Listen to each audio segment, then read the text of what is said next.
Halo semuanya, selamat datang di channel Auto Driver. Kalau saja ada award untuk pabrikan mobil di Indonesia yang progresnya paling pesat, rasanya salah satu nominator haruslah Hyundai.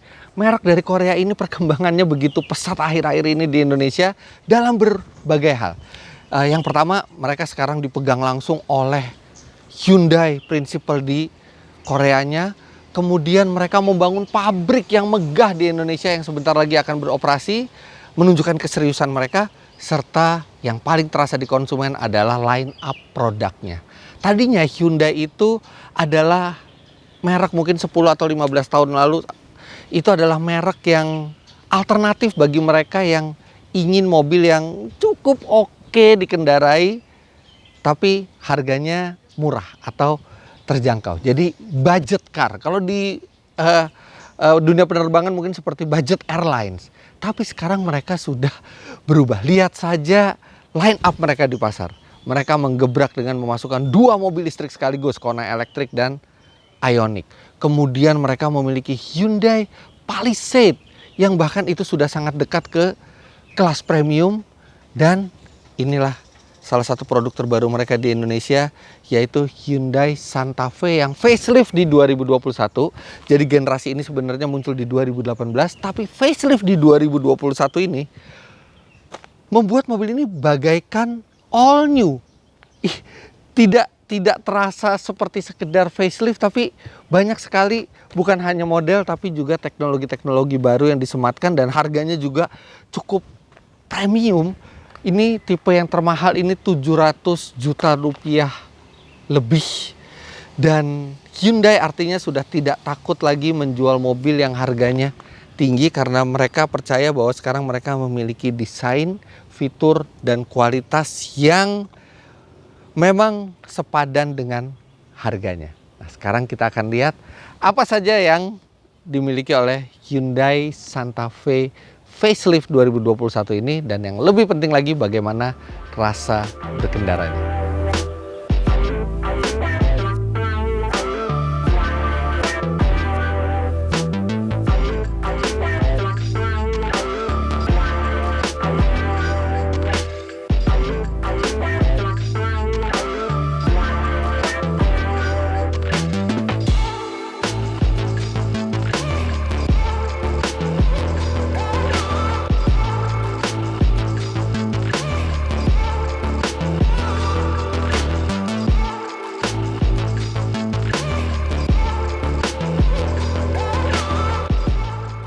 Kenapa saya bilang facelift ini bisa serasa all new?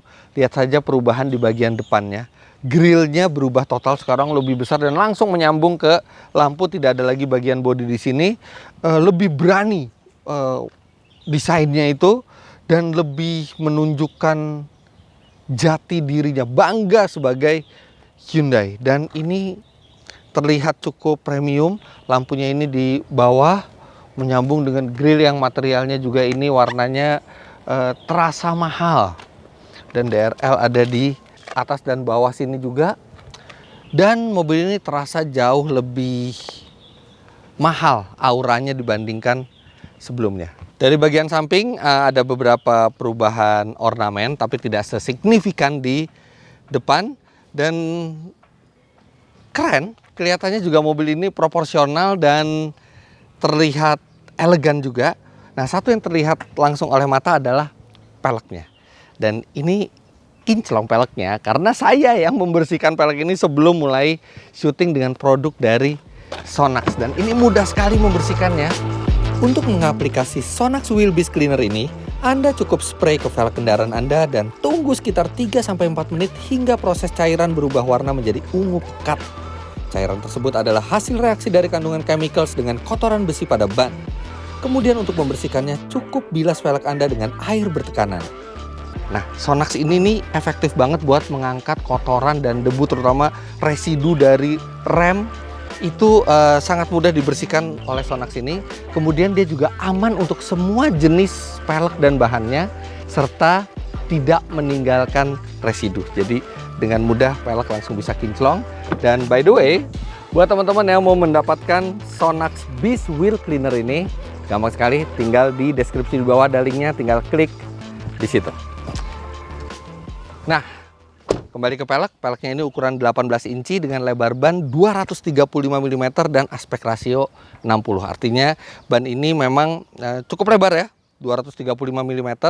Dan karena cukup lebar walaupun dia aspek rasio 60, dia dinding bannya masih tebal, yang artinya itu akan mendukung kenyamanan, tapi juga dengan lebar seperti ini akan sangat mantap mestinya ketika dibawa di kecepatan tinggi di jalan tol.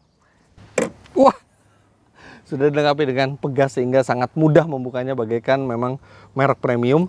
Mesin yang digunakan ini sebenarnya masih sama dengan sebelumnya, 2200 cc turbo diesel 4 silinder. Dan tenaganya juga masih sama, 202 HP, beda sedikit, dengan torsi 440 Nm, yang mana mesin ini reputasinya adalah sangat kencang dan juga hemat. Nah, tapi walaupun mesinnya tidak berubah, transmisinya sekarang memakai dual clutch 8 speed.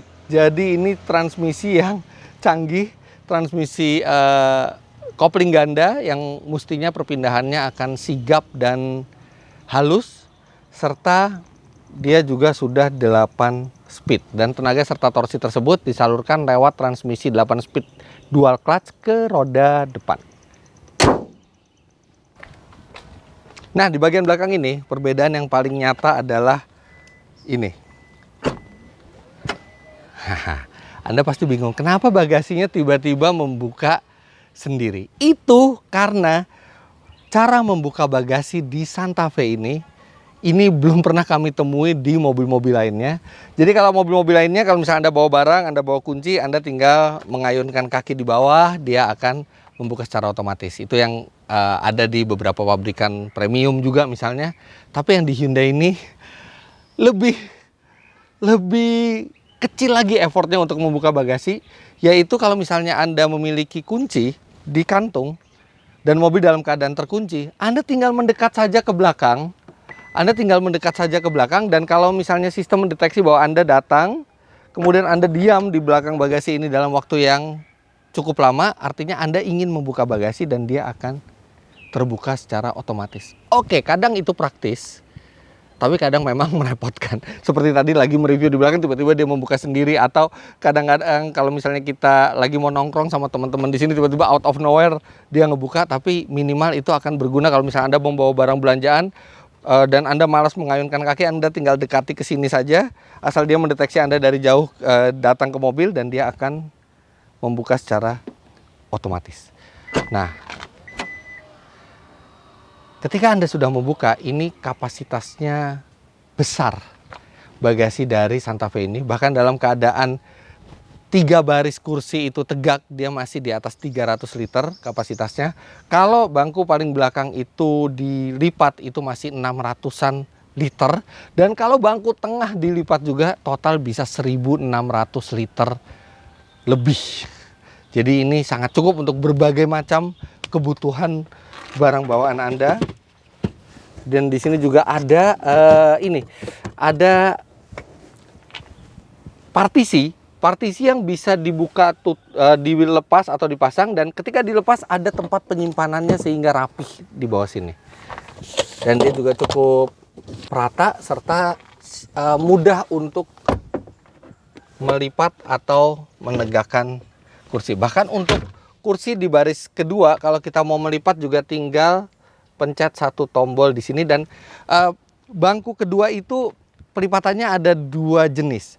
Yang pertama, kalau Anda mau masuk ke belakang, itu Anda tinggal pencet tombol elektrik di atas, dia akan merebas sedikit ke depan dan maju ke depan. Kemudian Anda punya akses ke belakang. Tapi kalau misalnya Anda tarik tuas di samping, maka dia akan melipat rata untuk memasukkan barang-barang di bagasinya yang flat, yang rata ini. Jadi cukup praktis. Tapi seperti rasa penasaran saya ke SUV lain yang memiliki 3 row tempat duduk, sekarang saya mau lihat apakah bisa untuk dewasa atau hanya layak untuk anak kecil di paling belakang ini. Saya harus tegakin dulu.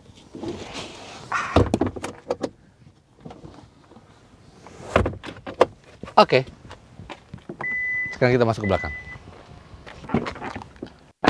Oh iya, ada satu yang saya hampir lupa menjelaskan karena tadinya saya nggak percaya bahwa fitur ini ada di mobil ini, yaitu sekarang dia sudah memiliki remote engine start. Jadi di kuncinya ini sudah ada tombol yang kalau kita pencet lama dia akan bisa menyalakan mesin. Sekarang coba kita nyalakan. Agak jauh ya, mestinya kita agak jauh dari sini, kita nyalakan.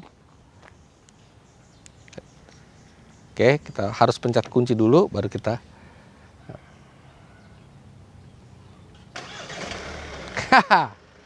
Sekarang mobil sudah menyala, dan di cuaca panas seperti ini bikin Anda nanti pada saat masuk mobil itu bisa sejuk karena dia sudah mendinginkan terlebih dahulu. Nanti gimana kalau misalnya ada pencuri masuk semua?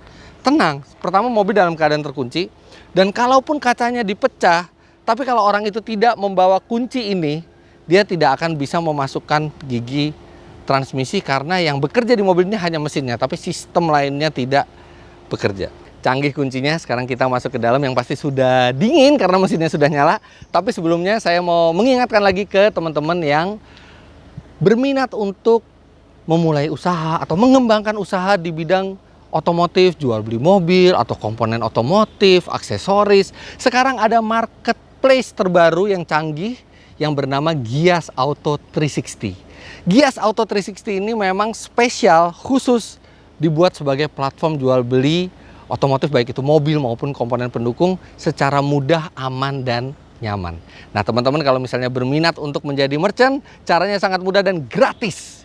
Tinggal lihat kolom deskripsi di bawah, ada linknya di situ. Tinggal klik link yang ada di situ, dan Anda bisa langsung bergabung dengan Gias Auto 360. Sekarang kita ke bagian dalam. Nah ini sudah keyless smart key, jadi kalau mau buka tinggal pencet ini. Nah, untuk melipat bangku untuk masuk ke belakang, saya tinggal pencet tombol elektrik yang ada di bahu kiri. Nah, langsung dia merilis bangku ini supaya bisa rebah dan rebah ke depan ya, maksudnya, dan maju ke depan. Sekarang saya masuk. Sepertinya tidak terlalu menjanjikan tempat di belakang, tapi it's okay, saya coba.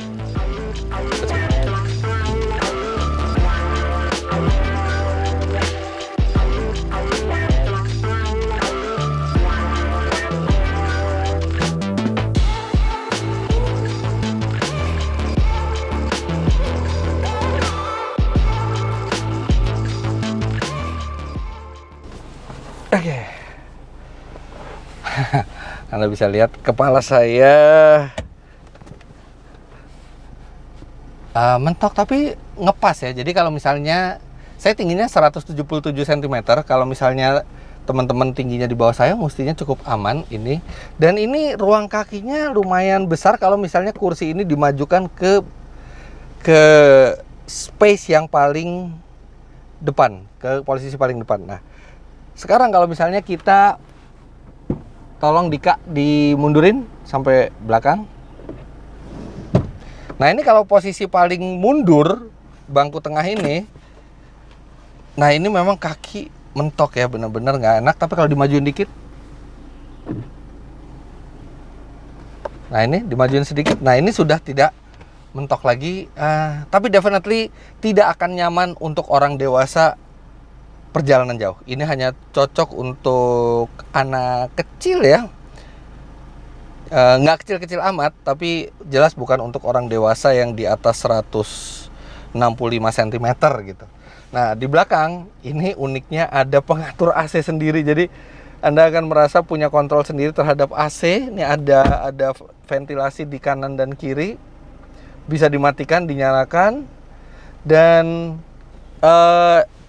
ini juga ada slot 12 volt untuk USB. Tapi bukan USB, ini 12 volt. Jadi Anda harus pakai adapter. Sayangnya tidak ada USB slot di belakang, padahal akan sangat berguna. Nah, ini oke. Nah, di kanan tadi kan ada tombol yang saya bilang untuk melipat bangku. Jadi kalau misalnya kita iseng sama yang depan, kita tinggal pencet aja ini. Yo, mari kita akan punya space seperti limusin. Oke, jadi belakangnya seperti itu. Enak, ada pengaturan AC sendiri. Tapi Space-nya memang tidak untuk orang dewasa, tapi minimal Anda punya opsi untuk membawa 7 orang, 5 orang dewasa dan 2 orang anak-anak, atau Anda bisa melipat rata bangku ini untuk menjadikan sebagai bagasi di bagian belakang. Nah, sekarang kita akan coba bagian depannya. Oke, kita tegakin dulu.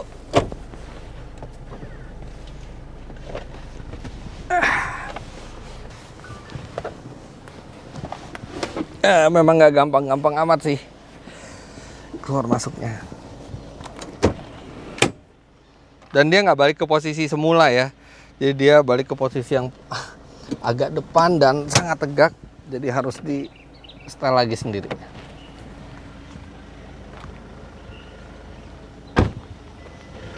Nah, ini adalah posisi duduk di mana tadi saya majukan sedikit untuk memberikan space ke belakang. Dan ini posisi berkendara saya. Masih cukup memadai space-nya, dan ini joknya juga bisa reclining, dan recliningnya ini cukup relax, apalagi didukung oleh armrest yang cukup besar. Ini bahannya juga warna beige-nya mirip mobil premium, tapi sayang walaupun di sini materialnya empuk, tapi masih ada material yang agak kasar yang tidak terlihat semahal material lainnya. Tapi lihat dong, ada tirai di sini.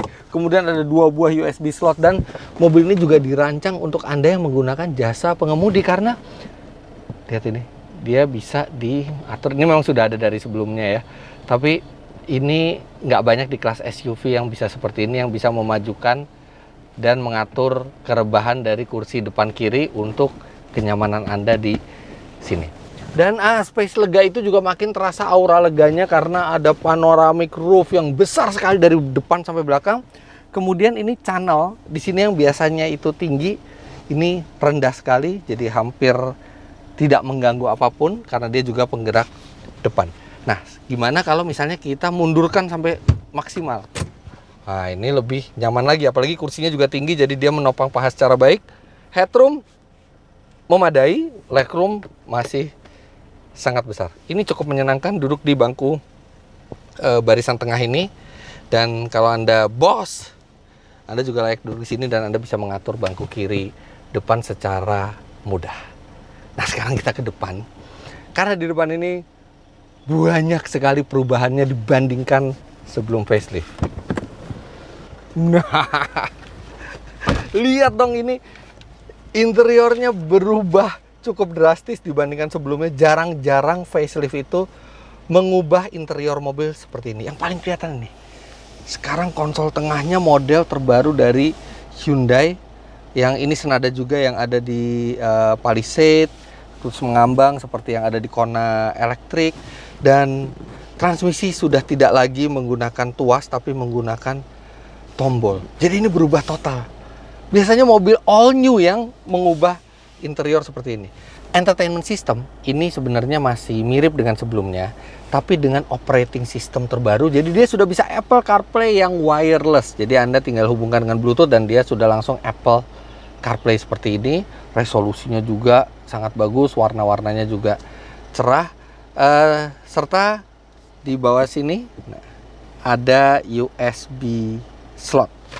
Satu, memang di sini tidak ada USB slot lagi, tapi di sampingnya ini ada wireless charging. Dan wireless chargingnya ini unik. Nih, seperti saya tunjukkan. Jadi Anda bukan meletakkan secara horizontal seperti ini, tapi Anda meletakkan secara vertikal. Dan handphone langsung terkunci, aman, tidak kemana-mana, dan langsung di-charge oleh wireless chargingnya. Oke.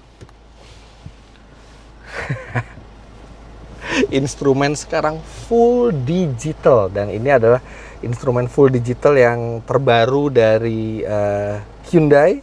Ada 4 pilihan model tampilan dan bisa juga disesuaikan dengan drive mode-nya. Kemudian ada yang istimewa lagi dari instrumen cluster digital ini dari Hyundai. Tadi yang saya belum bilang adalah mobil ini sekarang dilengkapi dengan kamera 360 dan sistem radar yang canggih. Jadi dia sudah ada blind spot monitoring, dia bisa memantau depan, samping, belakang.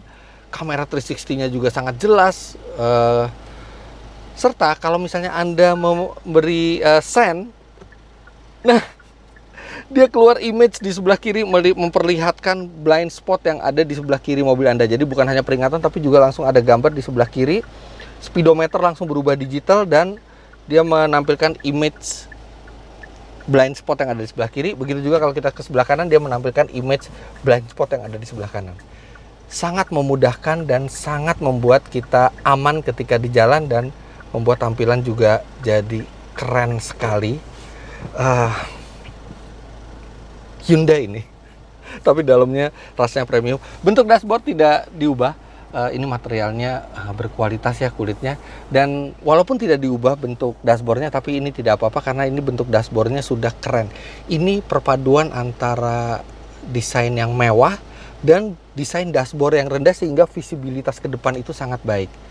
Ini ditaruh di mobil premium sekalipun, desain dashboard dan material seperti ini pun sudah memadai. Nah, di sini coraknya corak titik-titik hitam ya, memang sayangnya coraknya tidak terlihat terlalu mahal ya. Mungkin kalau dikasih piano black atau dikasih corak yang lebih keren gitu ya, bakal menambah aura kabin lebih positif.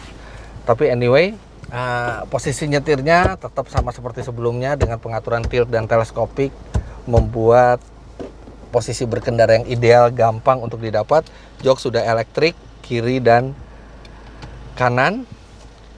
Sunroof di sini.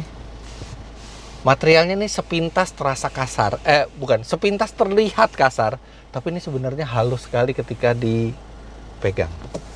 Oh, desainnya keren. Ini desain pintu langsung menyambung ke dashboard ini nih mengingatkan saya ke bahasa desain dari Jaguar ya. Bikin kita di kabin itu serasa di satu tempat yang terlindungi. Tapi ya memang sayangnya masih ada material yang tidak terlalu terlihat mahal di pintunya. Kenapa nggak diganti dengan plastik yang lebih halus atau yang minimal yang terlihat lebih mahal, mengingat yang lainnya ini bahan-bahannya sudah sangat berkualitas. Oke, sekarang kita akan jalan untuk mengetahui bagaimana impresi berkendara dari mobil ini. Nah, tapi ini mobil kan yang bersih, baru peleknya, bodinya masih berdebu, dan saya mau cuci mobil dulu sebelum jalan itu di bengkel Bosch. Let's go.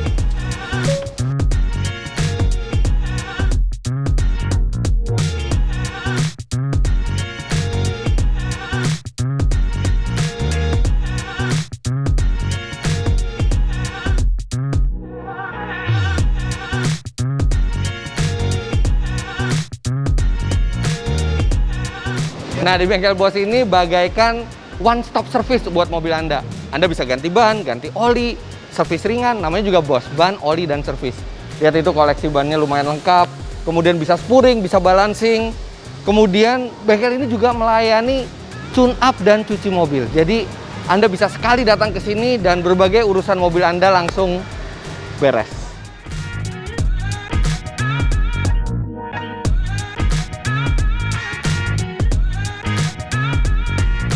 Oh iya, jangan lupa untuk pasang stiker Bosch di mobil Anda agar bisa mendapatkan tambahan angin nitrogen gratis di seluruh cabang bengkel Bosch. Untuk mendapatkan promo menarik dari bengkel Bosch, silakan kunjungi link yang ada di deskripsi video ini di bawah.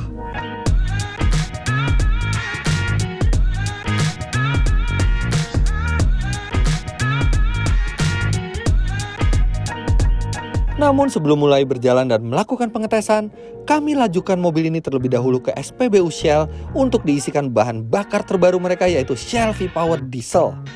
Shell V-Power Diesel telah memenuhi standar Euro 5 dengan teknologi Dynaflex. Shell V-Power Diesel memiliki daya bersih yang tak terkalahkan untuk melindungi dari endapan yang mengurangi performa mesin. Shell V-Power Diesel Euro 5 untuk performa dan efisiensi berkendara.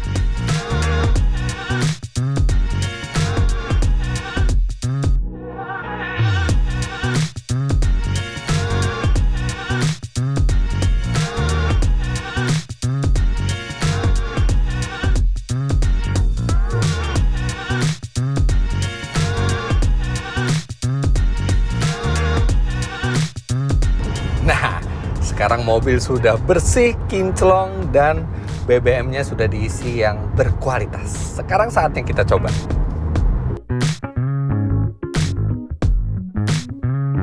Santa Fe memiliki citra sebagai SUV besar yang nyaman dan memiliki tenaga besar. Dan di edisi terbaru ini, reputasi tersebut ditambah lagi dengan hal baru, yaitu canggih.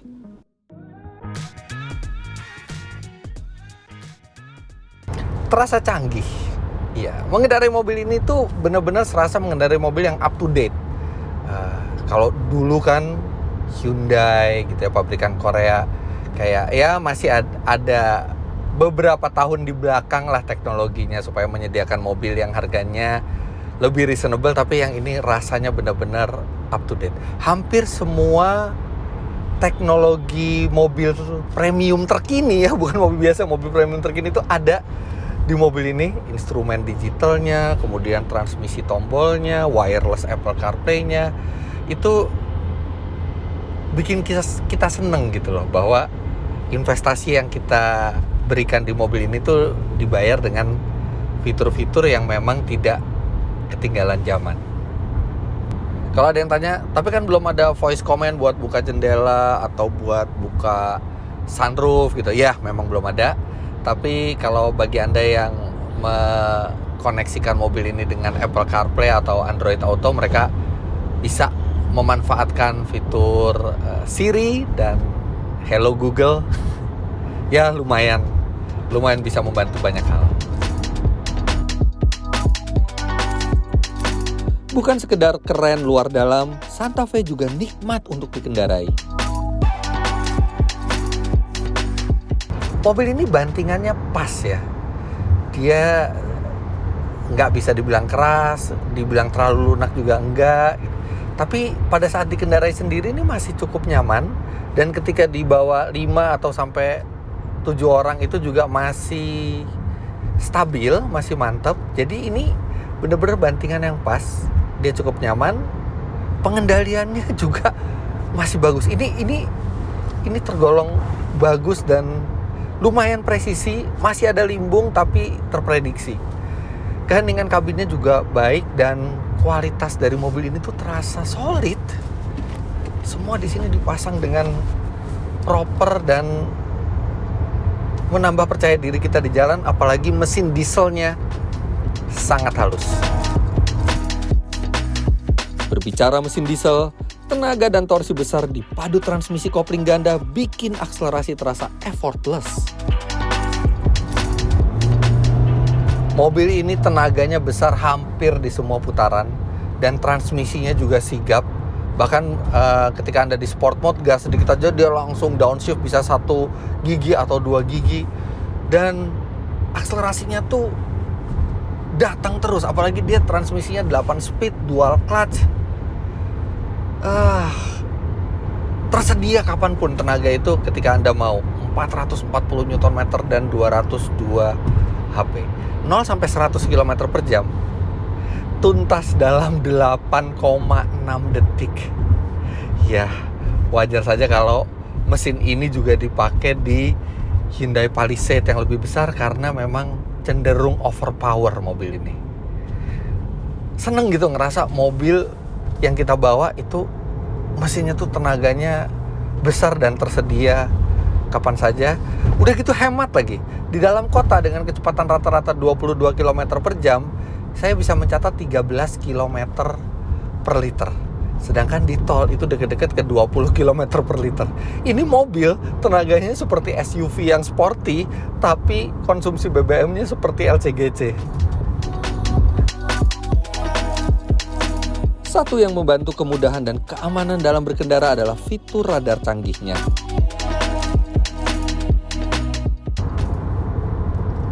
Ada lane following assist, jadi kita tinggal pencet tombol di setir. Tara, dia bisa nyetir sendiri. Dia akan menjaga mobil itu tetap di tengah, bagaikan semi autonomous. Jadi ini rileks sekali. Sebenarnya ya tidak direkomendasikan untuk melepas setir seperti ini, tapi minimal ketika Anda memegang setir, ya cuman megang aja, tetap mobilnya yang akan nyetir sendiri. Memang secara teknis Anda bisa mengemudikan mobil ini dengan lane following assist tanpa perlu memegang setir, tapi ada sistem peringatannya untuk memastikan Anda nggak duduk di belakang atau ngeganjel gas pakai cruise control dan Anda duduk di belakang, karena dia ketika sudah 30 detik seperti ini Anda harus memegang setir atau nanti dia akan keluar peringatan, dan kalau sampai 1 menit masih nggak dipegang juga setirnya, dia akan cancel, dia akan balik ke mode normal. Tapi ini lumayan, dia bisa mengikuti jalan ya, walaupun bukan di tikungan yang tajam-tajam ya, tapi dia bisa menjaga mobil di tengah terus dan halus. Kemudian dia fitur radar lainnya juga sangat membantu, bukan hanya ada blind spot monitoring yang ada peringatan visual dan suaranya di spion, tapi juga seperti tadi saya bilang, setiap kita sen kanan dan sen kiri akan langsung kelihatan blind spot kita itu di instrumennya. Rear cross traffic alert. Jadi mobil ini seolah-olah menjaga kita supaya terhindar dari tabrakan. Bahkan kalau kita mau menabrak mobil depan, dia juga bisa melakukan pengereman darurat supaya mengurangi resiko pada saat kita menabrak. Dan seluruh fitur radar tadi juga customizable, jadi Anda bisa melakukan penyetelan, mau intervensinya seberapa banyak, mau sesensitif apa gitu. Jadi bagi kita yang benar-benar ingin berkendara murni, tidak ada intervensi dari fitur radar sama sekali, kita bisa matikan semuanya, atau kita bisa meminta mereka bekerja hanya untuk memberikan peringatan tanpa intervensi juga bisa. Canggih fitur radarnya. Oke, mobil ini memang sangat menjanjikan dan menggoda. Tapi harus diakui ada beberapa hal yang agak mengganggu. Yang pertama adalah tuas transmisinya yang walaupun kelihatan canggih dan modern, tapi jujur aja nggak mudah untuk terbiasa. Jadi kita kan biasa seperti ini ya, begitu pakai tombol kita harus ngeliat lagi R-nya di mana, P-nya di mana, D-nya di mana. Apalagi Hyundai itu belum fix gitu loh ininya, konfigurasinya. Saya punya Hyundai Kona Electric, konfigurasi PRND-nya agak beda dengan PRND yang di Santa Fe atau Palisade gitu. Jadi ya butuh terbiasa. Yang kedua, sangat disayangkan fitur radar yang canggih yang bisa nyetir sendiri ini tidak disokong oleh adaptive cruise control. Padahal Hyundai punya teknologi itu, tapi tidak dimasukkan ke Indonesia. Kemudian hal mengganggu berikutnya adalah layar multimedianya yang sebenarnya layarnya ini bagus, high resolution, warnanya bisa banyak dan cerah, tapi di software standarnya, di user interface standarnya justru seperti monokrom dan tidak menggugah sama sekali bentuk fontnya, padahal ini hanya masalah software. Secara hardware dia sudah capable. Kemudian tuas drive mode di sini ya. Ini sebenarnya tuas drive mode ini lebih baik kalau misalnya ini jadi tuas tuas untuk mengatur multimedianya seperti iDrive itu. Sekarang dia drive mode besar, kesannya gagah, tapi build quality-nya agak kurang ini drive mode-nya. Dia agak oblak gitu, sama persis terjadi juga di Palisade. Lantas hal berikutnya yang agak mengganggu adalah letak rem tangannya yang ada di kanan bawah, sedangkan letak auto hold-nya, tombolnya itu ada di kiri atas. Padahal mestinya rem tangan dan auto hold itu deketan, normalnya seperti itu. Kenapa nggak rem tangannya taruh di sini, di konsol tengah yang masih banyak space ini? Toh rem tangannya juga sudah elektrik. Mungkin meniru Mercy ya, karena Mercy di kanan. Tapi kalau Mercy memang dari dulu itu sudah tradisi, dan auto hold-nya juga diaktifkan hanya dengan menekan pedal rem. Kalau di sini agak canggung jadinya ketika kita mau menggunakan rem parkirnya, karena letaknya di kanan bawah.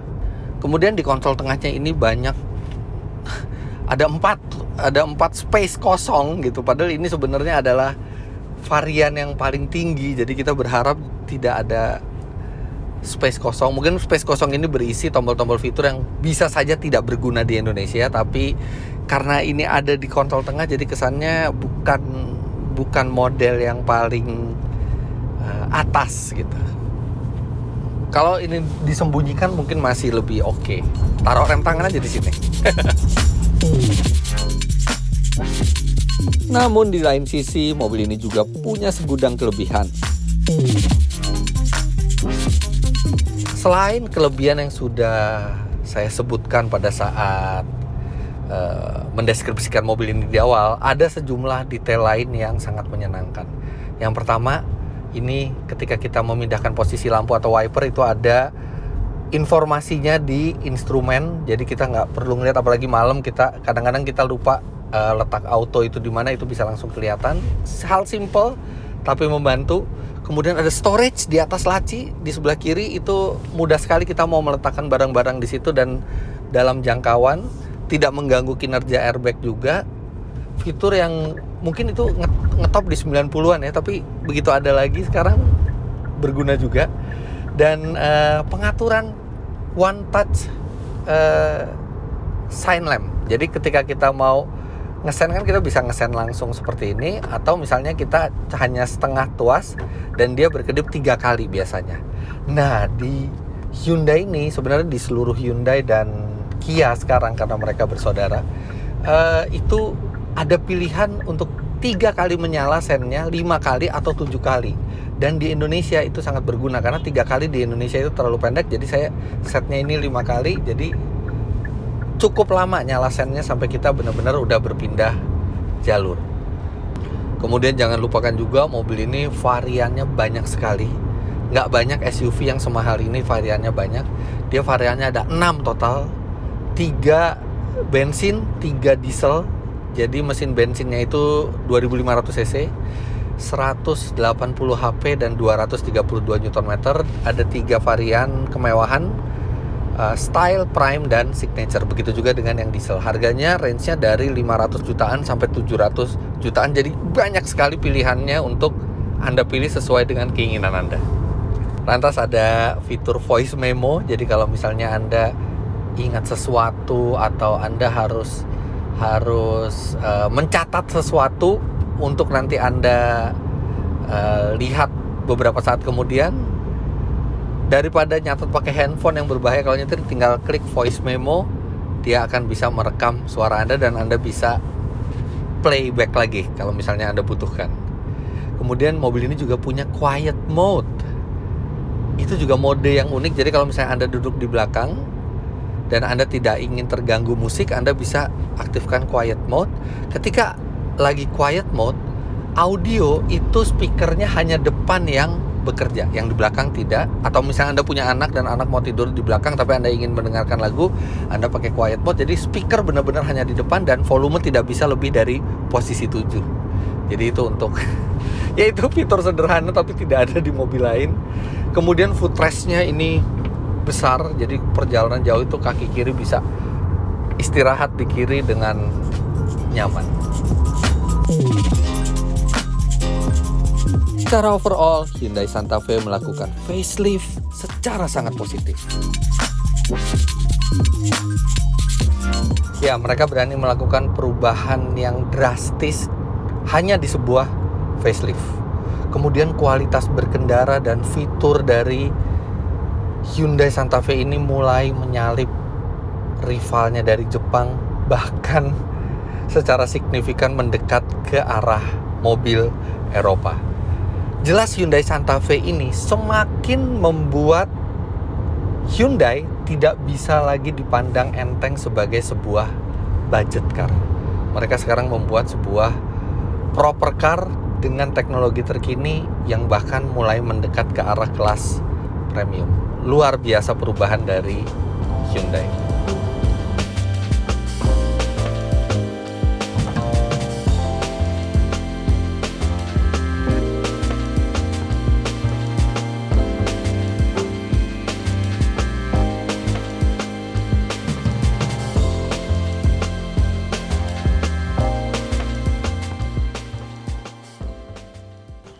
Hyundai memang tidak lagi menjual mobil murah seperti dulu.